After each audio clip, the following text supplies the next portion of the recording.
UP में अयोध्या को सजाने की तैयारियां चल रही है। नए राम मंदिर में प्राण प्रतिष्ठा समारोह में 1 महीने से भी कम का समय बचा है, लेकिन यहां उत्सव को लेकर दिव्यता और भव्यता देने में कोई कोर-कसर नहीं छोड़ी जा रही है। रामलला की प्राण प्रतिष्ठा को लेकर हर ओर उल्लास और उत्साह है।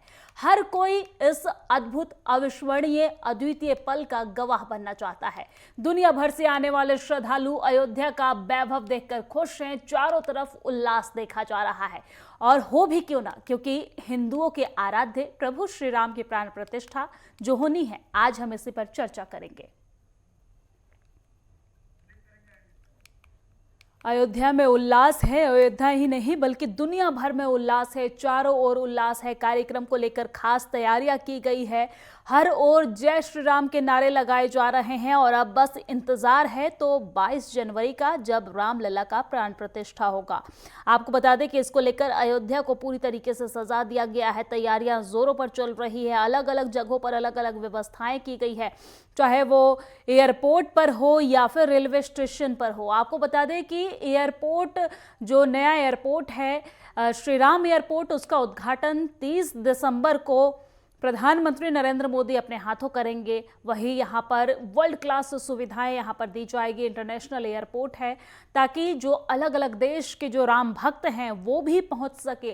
रेलवे स्टेशन पर भी वर्ल्ड क्लास सुविधाएं दी जा रही है, ताकि लोगों को किसी तरह की कोई दिक्कत ना हो। अयोध्या में ही नहीं बल्कि पूरी दुनिया भर में इस वक्त उत्साह है, उल्लास है, और इन तैयारियों पर खुद सीएम योगी आदित्यनाथ या फिर प्रधानमंत्री नरेंद्र मोदी, हर कोई नजर बनाए हुए है।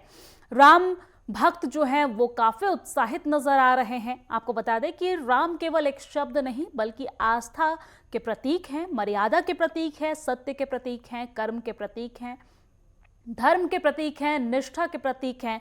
और अब इसी को लेकर 500 साल के बाद इतिहास में कई बार विवाद का सामना करना पड़ा, लेकिन आखिरकार अब अधर्म पर धर्म की जीत हुई है, आस्था की जीत हुई है, और ऐतिहासिक विरासत संजोए जाएंगे राम की जीत हुई है।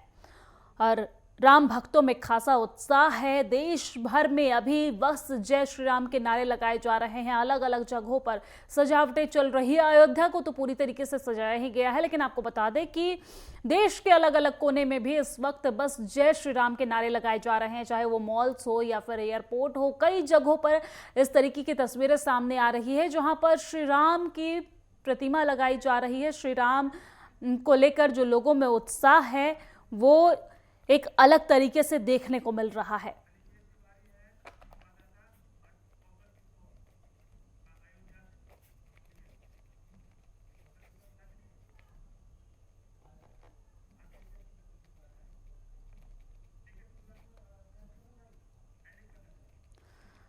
और तस्वीरें भी आप तक पहुंचा रहे हैं, जहां पर राम मंदिर पूरी तरीके से बनकर तैयार है। लोगों में उत्साह है, अयोध्या वासियों में उत्साह है। और राम मंदिर बनने के बाद अयोध्या में बस राममय होने के साथ साथ जो वहां का व्यापार है, वहां के जो व्यापारी हैं, उन पर भी इसका असर देखने को मिलेगा।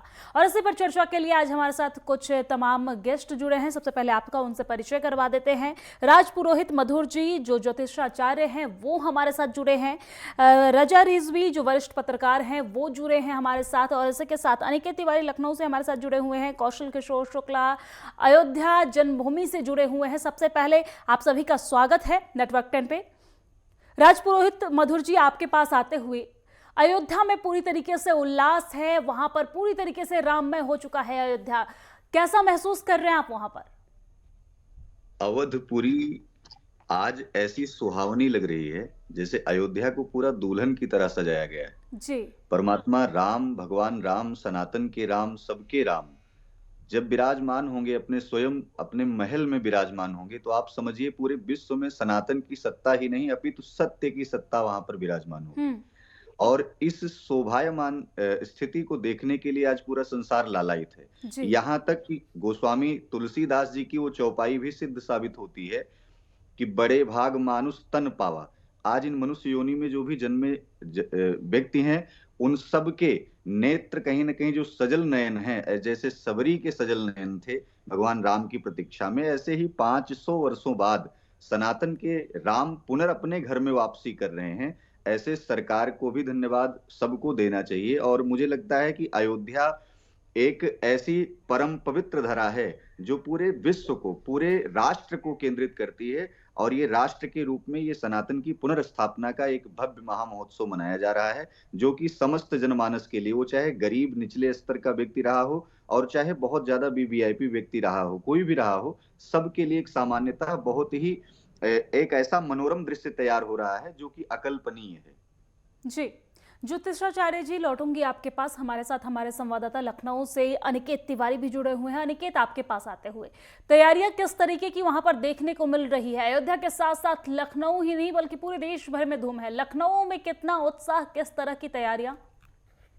देखिए, अगर बात की जाए प्रभु श्री राम की प्राण प्रतिष्ठा की दिव्या, तो जी 22 जनवरी का सभी को इंतजार है। तमाम जी। जो सनातनी है, तमाम जो उनके अनुयायी हैं प्रभु श्री राम के, वो कहीं ना कहीं बड़ी उम्मीद की निगाहों से बड़े लंबे अरसे से इस दिन का इंतजार कर रहे थे। और अब कहीं ना कहीं तारीख सुनिश्चित हो चुकी है और 22 तारीख ये निर्धारित किया गया कि 22 जनवरी को प्रभु श्री राम की प्राण प्रतिष्ठा होगी। और हालांकि अगर बात की जाए उत्साह की दिव्या, तो यकीनन तौर पर पूरे उत्तर प्रदेश ही नहीं बल्कि पूरे देश में जो उत्साह है वो लोगों के अंदर देखने को मिल रहा है। तमाम जो जो उपासक है प्रभु श्री राम में, जो लोग आस्था रखते हैं, उनमें जो विश्वास रखते हैं, उनके अंदर अगर उत्साह अगर देखें दिव्या, तो कहीं ना कहीं लोगों के अंदर जो उत्साह है वो बढ़ा हुआ खास तौर पर देखने को मिल रहा है। और अगर बात की जाए दिव्या तैयारियों की, तो साफ तौर पर चाहे मुख्यमंत्री योगी आदित्यनाथ हो या फिर जो पूरा मंत्रिमंडल है या फिर तमाम जो प्रशासन है, वो पूरी तरह से तैयारियों को पुख्ता करने में लगा हुआ है। हालांकि 22 जनवरी से पहले 30 दिसंबर को भारत के प्रधानमंत्री नरेंद्र मोदी अयोध्या पहुंच रहे हैं और जो मर्यादा पुरुषोत्तम अंतर्राष्ट्रीय जो एयरपोर्ट बनाया गया है, उसका इनॉग्रेशन प्रधानमंत्री नरेंद्र मोदी करेंगे। हालांकि फर्स्ट फेज का काम पूरी तरह से पूरा हो चुका है, जिसका इनॉग्रेशन करने के लिए भारत के प्रधानमंत्री नरेंद्र मोदी 30 तारीख को अयोध्या पहुंच रहे हैं। और जब दिव्या अयोध्या में प्रधानमंत्री नरेंद्र मोदी होंगे, तो पूरी तरह से कहीं ना कहीं शंखनाद की ध्वनि जो है वो पूरे अयोध्या में सुनाई पड़ेगी और पुष्प वर्षा देखने को मिलेगी। साफ तौर पर ये जो तस्वीरें अयोध्या से जो निकल कर आएंगी दिव्या, ये समूचे वैश्विक पटल पर कहीं ना कहीं अयोध्या का नया कीर्तिमान स्थापित करती हुई साफ तौर पर नजर आएगी। और अगर बात की जाए आने वाले समय में दिव्या, तो यकीनन तौर पर अयोध्या धर्मार्थ पर्यटन के रूप में अगर देखा जाए, तो सबसे बड़ा केंद्र कहीं ना कहीं अयोध्या होने वाला है। और उसी के क्रम में जो पूरी जो तैयारी है उनको पुख्ता करने का जो प्रयास है वो लगातार प्रशासन की तरफ से और प्रदेश सरकार की तरफ से किया जा रहा है। और यही कारण है कि दिव्या, लगातार मुख्यमंत्री योगी आदित्यनाथ वहां का दौरा कर रहे हैं, वहां की समीक्षा कर रहे हैं कि कोई भी तैयारी, कोई भी कमी ना रह जाए इस पूरे आयोजन को संपन्न कराने के लिए। तो पूरी तरह से कहीं ना कहीं तैयारी की जा रही है। और अगर उत्साह की बात की जाए, यकीनन तौर पर जो लोगों के अंदर उत्साह है वो देखते हुए बनता है दिव्या। जी, ठीक है अनिकेत, लौटूंगी आपके पास। हमारे साथ कौशल किशोर शुक्ला भी जुड़े हुए हैं अयोध्या जन्मभूमि से। अयोध्या में कौशल, अयोध्या में 22 जनवरी को प्राण प्रतिष्ठा होगा, लेकिन जो उल्लास है, जो उत्साह है, वो अभी से ही देखने को मिल रहा है।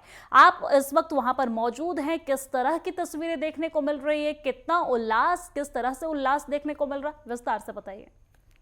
जी दीपा जी, आपको बता दें कि अयोध्या की जो नगरी है या तो एक ऐतिहासिक है ही, लेकिन अयोध्या पूरे विश्व की निगाह इस समय अयोध्या पर है। प्रभु राम लला की प्राण प्रतिष्ठा के पहले यहाँ पे दौरों का दौर चालू है। यहाँ पर उप मुख्यमंत्री हैं मौर्य जी, वो यहाँ पर आज 2 दिन से उनका पहुंच चुके हैं। लगातार हर एक पटल पर निरीक्षण कर रहे हैं। अयोध्या में लग रहा है कि प्रभु श्री राम स्वयं एक बार चलकर खुद आ रहे हैं। अयोध्या में प्रभु श्री राम के प्राण प्रतिष्ठा के पहले ही यहाँ पर विकास की गंगा बह रही है। देखा जा रहा है रिंग रोड, फ्लाईओवर, हर एक प्रकार से हर एक पहलू पर, चप्पे चप्पे पर हर एक अधिकारी निरीक्षण कर रहे हैं। हर एक, कहीं पर कोई कमियां न रह जाए दिव्या जी, कहीं पर कोई चूक न रह जाए। इस वजह से लगातार पूरी दुल्हन की तरह अयोध्या सजा दी गई है। ठीक है, प्रधानमंत्री जी, ठीक है, लौटूंगी आपके पास। ज्योतिषाचार्य जी, आपके पास आते हुए 22 जनवरी का समय रखा गया है। हालांकि इस दिन कुछ सेकंड, हालांकि लगभग 84 सेकंड का वो शुभ मुहूर्त होगा जिसमें प्राण प्रतिष्ठा होगा। ये 22 जनवरी का ही समय क्यों रखा गया? जब इतने कम सेकंड का मुहूर्त है तो इसे आगे पीछे भी किया जा सकता था दिन को, लेकिन 22 जनवरी ही क्यों? इसके पीछे क्या खास वजह है? देखिए, आप जानती हैं ना, सनातन में सदैव सूर्य को हमारा प्रतीक माना जाता है। सूर्य ऐसा है, जब सूर्य की किरण पड़ती है तो समस्त जनमानस कहीं ना कहीं अपने अंदर बहुत पवित्रता, एक कमल की तरह खिलना महसूस करता है। जब 14 तारीख को जनवरी में सूर्य मकर राशि में प्रवेश करेंगे, मकर का सूर्य जब प्रवेश करेगा, ठीक उसी समय के बाद एक सुंदर सा शुभ मुहूर्त निकाला गया, जो कि 22 जनवरी को 84 सेकेंड का जो शुभ मुहूर्त निकल करके आ रहा है, उस समय आप देखे होंगे, आपने सुना होगा कि ब्रह्मयोग बन रहा है जी। और उस ब्रह्मयोग में ही स्वयं ब्रह्म साक्षात राम जी वहां आकर के विराजमान होंगे। जी। सबसे बड़ी बात, मंदिर का शिलान्यास हुआ अभिजीत मुहूर्त में, जी। मंदिर की प्राण प्रतिष्ठा होगी अभिजीत मुहूर्त में हम्म। और ब्रह्मयोग में, आदि तमाम प्रकार के उसमें दुष्ट चांडाल मुहूर्त ऐसे भी बने हुए हैं जो कि कहीं ना कहीं वो नुकसान पहुंचाने के कारक भी बनते हैं। लेकिन वो 84 सेकंड का जो मुहूर्त निकाला गया है, जी। वो एक ब्रह्म योग, एक साधक योग, एक ऐसा देदीप्यमान स्थिति उसमें निकल करके आई है जो कि हमारे काशी के वैदिक विद्वानों द्वारा निकाला गया है। हम्म। आप समझिए कि ज्योतिष के माध्यम से आज सूर्योदय से लेकर के सूर्यास्त तक, हम्म। सूर्य ग्रहण से लेकर के चंद्र ग्रहण तक, हम्म। या पूरे विश्व में, पूरे विश्व पटल पर यदि कोई आपदा विपदा या कुछ संस्कृति के बारे में बताना है तो ज्योतिष ही आज निर्धारित करती है। भगवान जी। राम को भी उनके पुनर्स्थापना के समय 84 सेकंड के उस शुभ मुहूर्त में भगवान राम उस मूर्ति में 5 प्रकार के प्राणापानो तथा व्यानम उदानम च समानकम, पंच प्राणवायु को लेकर के स्वयं साक्षात राम, सनातन के राम, सबके राम वहां पर विराजमान होंगे। आप देखिए, ये सरकार जो काम कर रही है, सरकारें तो आती जाती रहती हैं, हम लोग धर्म से हैं, लेकिन जो व्यक्ति, जो शासक, जो राजा हमारे धर्म के लिए कटिबद्ध हो, प्रतिबद्ध हो, वो स्वयं आकर के परमात्मा के उस विग्रह को विराजमान करने में अपनी स्वयं की रुचि रख रहा हो और कई सारे ऐसे देशों को पवित्र करने का उनको आवाहन, उनको निमंत्रण भेजा हो, तो ऐसा शासक मुझे लगता है अशोक, चंद्रगुप्त मौर्य आदि जैसे शासकों से यदि तुलना की जाए तो नरेंद्र मोदी की तुलना मुझे लगता है वो कम ही होगी, वो शब्द ही कम होंगे। और ऐसी परिस्थिति में प्रदेश को चलाने वाले बाबा स्वयं देखिए बैठे हैं संत के रूप में। आपने ये भी देखा होगा, जब जब सत्ता की डोर, जब जब एक राष्ट्र की डोर, जब जब एक गांव की, एक क्षेत्र की, एक जिले की, एक जनपद की डोर एक संत के, एक महात्मा के हाथ में होती है, आप यकीनन मानिए कि चाणक्य जैसे संत महात्मा जब चंद्रगुप्त मौर्य को, अशोक सम्राट को सम्राट बना सकते हैं, तो आज ये संत महात्मा मिलकर के पूरे विश्व को, पूरे राष्ट्र को, हिंदू राष्ट्र, सनातन में राष्ट्र भगवान राम को पुनर्स्थापित करने में सक्षम है और वो हो रहा है। 500 वर्षों की ये जो कल्पना थी, आज ये कल्पना साकार हो रही है। प्रत्येक जनमानस, आप समझिए, बहुत वीवीआईपी लोग लाइन में खड़े होकर के दर्शन करने नहीं जाते, उनको वीवीआईपी सुविधा चाहिए, लेकिन वो दबे कुचले, वो निचले स्तर के लोग, वो चतुर्थ वर्ण के लोग, जिन्होंने, जैसे भगवान राम सबरी के पास गए, भगवान राम की सहायता कोल भीलों ने की, भगवान राम निषाद राज गुह को अपना मित्र बनाए, उनकी नाव से, केवट की नाव से आगे बढ़े, ऐसे लोगों को राम लेकर के चलने वाले थे। आज उन लोगों का सपना साकार हो रहा है। और आप समझिए कि ज्योतिष के अनुसार, ज्योतिष गणना के अनुसार ये जनवरी का मुहूर्त रखा गया है। माघ मास सबसे पवित्र मास है। माघ मास में तीर्थ में जो है, प्रयागराज तीर्थ में सभी देवी देवता वहां पर गंगा नदी के किनारे यज्ञ, महोत्सव, महामहोत्सव मना रहे होते हैं। और मुझे लगता है प्रयागराज से अवध की दूरी, अयोध्या की दूरी बहुत ज्यादा दूरी नहीं है। जब प्रयागराज से उस गंगा में स्नान करके सभी देवी देवता स्वयं जाकर के पुष्प वृष्टि करेंगे और उन समस्त जनमानस की आत्मा में एक कमल जो बैठा हुआ है, वहां स्वयं नारायण वास करते हुए सबके जीवन में एक नया उल्लास, एक नया उमंग लाने का प्रयास करेंगे। ऐसा सुंदर अयोध्या का तो जितना वर्णन कहा जाए उतना ही कम है। जी, लेकिन मधुर जी, ये कहना भी गलत नहीं होगा कि वो शासन में बैठे हैं, सत्ता की बागडोर संभाल रहे हैं, लेकिन इन सब के साथ साथ वो एक बहुत बड़े एक अन्यायक जो हैं वो राम भक्त भी हैं। चाहे वो प्रधानमंत्री नरेंद्र मोदी की बात कर ले या फिर प्रदेश के जो मुख्यमंत्री हैं योगी आदित्यनाथ की बात कर ले। लौटूंगी आपके पास, अनिकेत, आपके पास आते हुए, अयोध्या में राम मंदिर का उद्घाटन होने जा रहा है। इसके लेकर तैयारियां पूरी कर ली गई है, अयोध्या को दुल्हन की तरह सजा दिया गया है, लेकिन इससे जो व्यापारी हैं उनके भी चेहरे खिल उठे हैं। इससे जो व्यापार का एक नया रास्ता है वो भी उनको मिलेगा।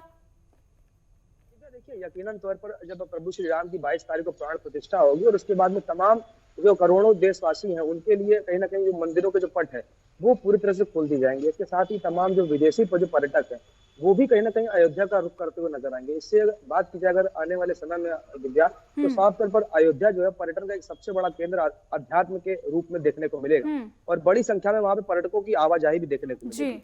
इससे साफ तौर पर जो वहाँ पे लोकल जो व्यापारी हैं, तमाम जो फुटकर जो विक्रेता हैं, जो छोटे या सूक्ष्म जो काम करने वाले जो लोग हैं, उन पर इसका खासा असर पड़ेगा और उनकी कहीं ना कहीं जो कमाई, जो इनकम जो है वो कहीं ना कहीं साफ तौर पर बढ़ती हुई नजर आएगी। तो अगर बात की जाए व्यापारी वर्ग की, तो यकीनन तौर पर एक बड़ा लाभ व्यापारी वर्ग को इससे होता हुआ साफ तौर पर नजर आएगा, क्योंकि जब बड़ी संख्या में वहां पर तमाम जो पर्यटक है वो जब वहां पर आएंगे न केवल देशी पर्यटक बल्कि तमाम जो विदेशी पर्यटक हैं वो भी अयोध्या का रुख करते हुए नजर आएंगे। तो इससे पर्यटन के रूप में अयोध्या को एक बड़ा केंद्र माना जाएगा और बड़ी संख्या में वहां पर लोगों की जब आवाजाही होगी तो व्यापार वर्ग जो है उसको उसका खासा लाभ होता हुआ दिखाई पड़ेगा। और हालांकि अगर बात की जाए तो जिस तरह से पूरी तैयारी की जा रही है अयोध्या को सजाने की, और 22 तारीख को प्रभु श्री राम की जब प्राण प्रतिष्ठा हो जाएगी उसके बाद में मंदिर के जो पट है वो सभी लोगों के लिए खुल जाएंगे और सभी लोग दर्शन भी कर पाएंगे प्रभु श्री राम के। तो जो इंतजार था वो भी खत्म हो जाएगा और कहीं ना कहीं व्यापार के दृष्टिकोण से देखा जाए तो कहीं ना कहीं एक बड़ा हब अयोध्या बनता हुआ नजर आएगा दिव्या। तो साफ तौर पर कहीं ना कहीं अध्यात्म के अगर दृष्टिकोण से देखें तो अयोध्या पर्यटन का एक सबसे बड़ा केंद्र बिंदु देखने को मिलेगा। हालांकि अगर बात की जाए केंद्र सरकार की या फिर प्रदेश सरकार की तो लगातार शुरू से ही फोकस था प्रधानमंत्री नरेंद्र मोदी का हो या फिर मुख्यमंत्री योगी आदित्यनाथ का, उनके मुख्य एजेंडे में कहीं ना कहीं प्रभु श्री राम का मंदिर ही था और अयोध्या केंद्र बिंदु था। और यही कारण है कि लगातार उसको लेकर जो संघर्ष था लंबे समय से चलता चला आ रहा था और अब कहीं ना कहीं माननीय उच्च न्यायालय के निर्देश के बाद में जब इस पूरे संघर्ष पर विराम लगा और ये तय हो गया कि प्रभु श्री राम की प्राण प्रतिष्ठा 22 जनवरी को की जाएगी तो कहीं ना कहीं वो इंतजार भी खत्म हो गया। और अगर बात की जाए अयोध्या की तो आज अयोध्या कहीं ना कहीं पूरे उत्तर प्रदेश में केंद्र बिंदु बना हुआ है सभी के लिए और बड़ी संख्या में जो लोग हैं वो यहाँ आने के लिए आतुक है और इंतजार है बस सभी को कि 22 तारीख का प्राण प्रतिष्ठा हो जाए और उसके बाद में जो मंदिर के पट है वो सामान्य वर्ग और अन्य लोगों के लिए खुल जाए तो दर्शन करने के लिए लोग वहां पर पहुंच पाएंगे। तो साफ तौर पर इससे कहीं ना कहीं जो व्यापारी वर्ग है उसमें कहीं ना कहीं उनका उसको लाभ मिलता हुआ नजर आएगा और यही कारण है कि जो उत्साह है वो व्यापारी वर्गों में खासा उत्साह अयोध्या के लोगों के अंदर देखने को मिल रहा है दिव्या।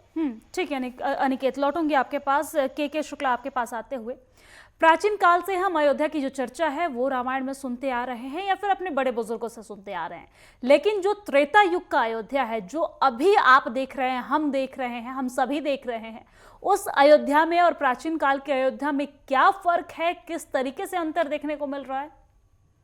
जी दीपा जी, आपको बता दें कि अयोध्या नगरी जो प्राचीन काल में जैसे दिख रही थी वैसे ही भव्य और दुल्हन की तरह अयोध्या को सजाया जा रहा है, उसमें कोई बदलाव नहीं किया गया है। जैसे कि आपको बता दें दिव्या जी, प्राचीन काल में जैसे जैसे अयोध्या का निर्माण हुआ था जैसे पूर्व में इसके, वैसे ही जैसे सूर्य पताका, शंख हर प्रकार से यहाँ पर लगाए जा रहे हैं और वैसे ही जैसे पूर्वजों द्वारा हर एक पीढ़ी पर लगातार कुछ न कुछ किया जा रहा था वैसे उससे अच्छा और अयोध्या निखार दी गई है। आपको बता दें कि प्रभु श्री राम की प्राण प्रतिष्ठा के पहले उप मुख्यमंत्री ब्रजेश पाठक यहाँ आए, उप मुख्यमंत्री केशव प्रसाद मौर्य जी यहाँ पर लगातार जमे हुए हैं अयोध्या में और वह सफाई अभियान खुद अपने हाथों में संभाल लिए हैं। लगातार हर एक घाटों पर वह खुद साफ सफाई अधिकारियों के साथ में लग करके और कर्मियों के साथ में लग करके लगातार खुद साफ सफाई कर रहे हैं और लगातार हर एक पटल का निरीक्षण कर रहे हैं ताकि कोई कमी न रहने जाने पाए। ठीक है, लौटूंगी आपके पास। के आचार्य जी आपके पास आते हुए, आने वाले दिनों में राम मंदिर के अलावा और कौन कौन सी वो जगह होगी जो अयोध्या में आस्था के केंद्र बन सकती है?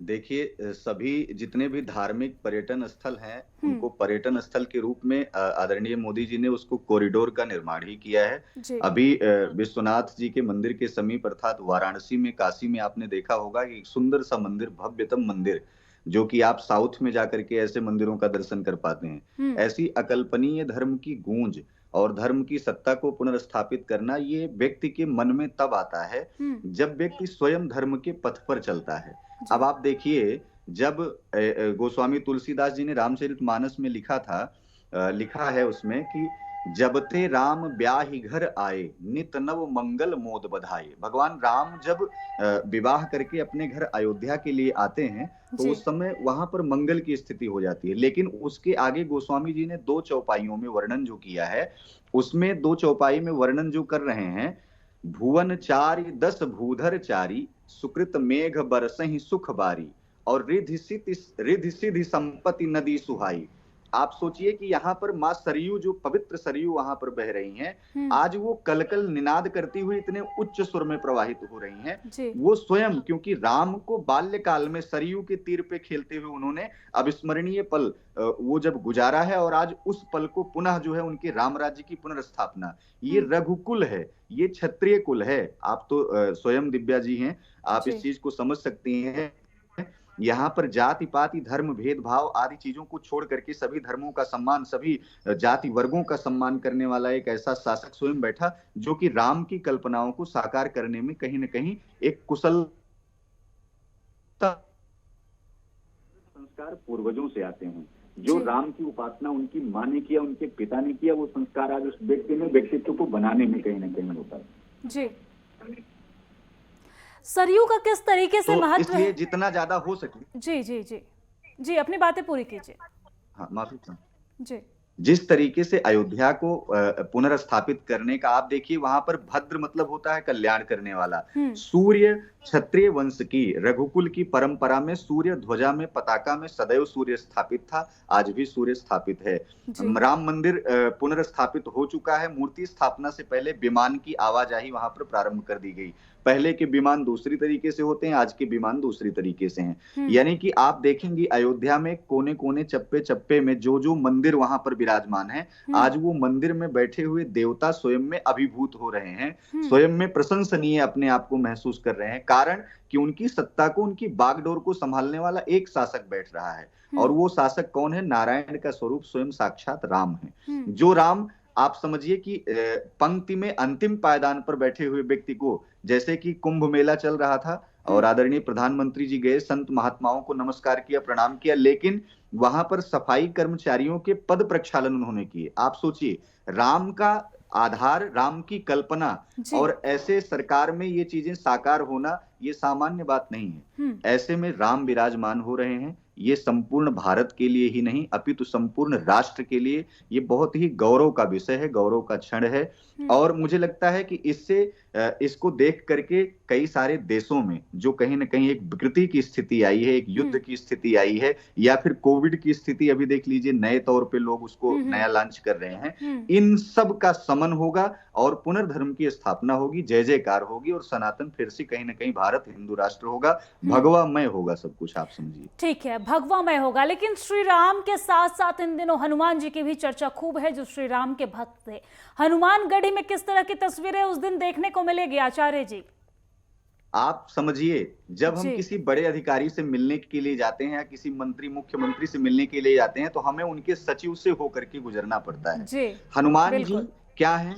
एक सचिव हैं। सचिव अर्थात जिमि अमोघ रघुपति कर बाना, एही भांति चलो हनुमाना। हनुमान जी में इतनी शक्ति है, वायुपुत्र तो हैं ही। जिस प्रकार भगवान राम के हाथों से वो बाण, अमोघ अस्त्र छूटता है जब वो जैसे चलता है, हनुमान जी उसकी चाल में चलते हैं। आप समझिए कि हनुमान जी तो इतना प्रसन्न होंगे कि हनुमान जी यत्र तत्र सर्वत्र व्याप्त हैं और प्रत्येक रोमावलियों में व्याप्त हैं, प्रत्येक मानस के, प्रत्येक मनुष्य के।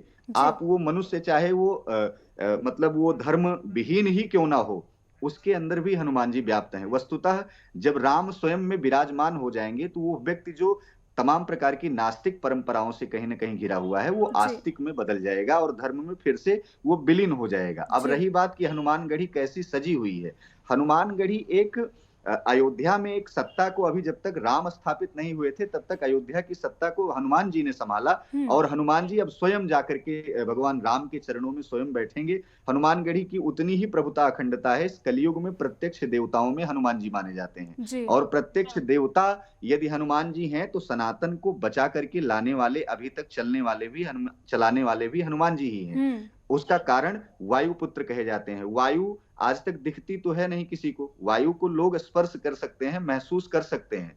निकल रही है, हवा बह रही है, कलकल निनाद करती हुई, सुर करती हुई, तूफान आते हुए लोगों ने देखा है, लेकिन वायु का दर्शन नहीं किया है। ठीक उसी प्रकार जिस प्रकार वायु का दर्शन व्यक्ति ने नहीं किया, वैसे ही हनुमान जी का दर्शन एक मूर्ति के रूप में, एक मूर्ति में विराजमान होते हुए उनको सबने देखा है। लेकिन जब उनकी प्रभुता और अखंडता आज सनातन के रूप में पुनर्राम को स्थापित कर रही है, आज ये संपूर्ण विश्व देख रहा है कि ये हनुमान जी की कृपा है। और उसका कारण बिनु हरि कृपा मिलहि नहीं संता, और जीवन में गुरु की बहुत बड़ी प्रभुता है। आप समझिए, जय जय जय हनुमान गुसाई, कृपा करहु गुरुदेव की नाही। हनुमान जी गुरु के रूप में आज सबके दिमाग में, सबके मन में कहीं ना कहीं व्याप्त हुए, और व्याप्त हो करके सबके मन में बैठ करके ये आज पुनर्राम को स्थापित करने में सहयोग उन्होंने किया। जी ठीक है, शुक्रिया तमाम जानकारी साझा करने के लिए, हमारे साथ लाइव जुड़ने के लिए और हमारे साथ चर्चा को बेहद खास बनाने के लिए।